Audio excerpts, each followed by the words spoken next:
வாழிய செந்தமிழ் வாழ்க நற்றமிழர் வாழிய பாரத மணித்திருநாடு. பாரத மணித்திருநாடு நேயர்கள் அனைவருக்கும் வணக்கம். நாம் காஞ்சி முனிவரின் கனிமொழிகளை பார்த்து கொண்டிருக்கிறோம். அந்த வரிசையிலே இன்று 7வது பகுதி. அதாவது இதுலேயும் பிள்ளையாரை பற்றி தான் சொல்கிறார். பெரியவர்களானால் துக்கமும் தொல்லையும் தான். பிள்ளையார் என்கிற குழந்தை சுவாமியோடு சேர்ந்து இந்த துக்கத்தை தொலைத்து அவரை போல் ஆனந்தமாகி விட வேண்டும். அவர் எப்போதும் சிரித்த முகமுள்ளவர், சுமுகர், பிரசன்னவதனர் என்ற பெயர் பெற்று எப்போதும் பேரானந்தத்தை பொங்க விடுபவர். நாம் உண்மையாக பக்தி செய்தால் நம்மையும் அப்படி ஆக்குவார். தமிழ்நாட்டின் பாக்கியமாக திரும்பிய இடமெல்லாம் அமர்ந்திருக்கும் அவரை நாம் எந்நாளும் மறக்கக்கூடாது. நாம் எல்லாரும் தவறாமல் பிள்ளையார் கோயிலுக்கு போவது, தேங்காய் உடைப்பது, விநாயகர் அகவல் சொல்வது என்று வைத்து கொண்டால் இப்போது இருக்கிற இத்தனை 1000 கோயிலும் கூட போதாது.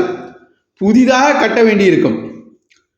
புதிதாக பிள்ளையார் கோயில் கட்டி பிரதிஷ்டை செய்வதில் வேடிக்கையாக ஒரு உலக வழக்கு இருக்கிறது.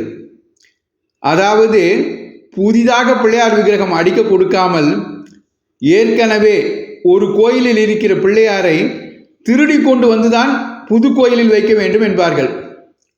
இது என்ன?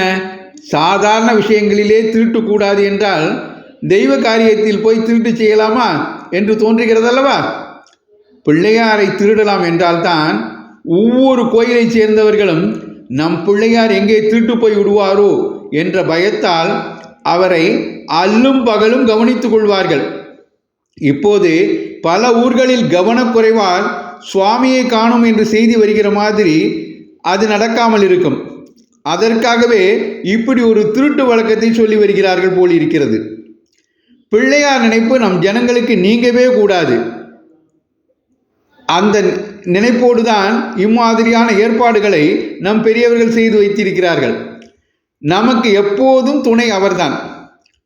நமக்கும் நாட்டுக்கும் உலகுக்கும் எல்லா க்ஷேமங்களும் உண்டாவதற்கு ஔவையார் மூலம் பிள்ளையாரை பிடிப்பதே வழி என்று அவர் இந்த உரையிலே சொல்லி முடிக்கிறார்.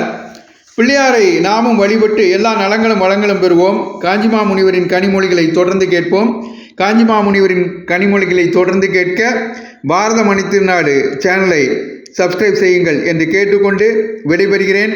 வந்தே மாதரம், வளர்க பாரதம், ஜெய்ஹிந்த். நன்றி, வணக்கம்.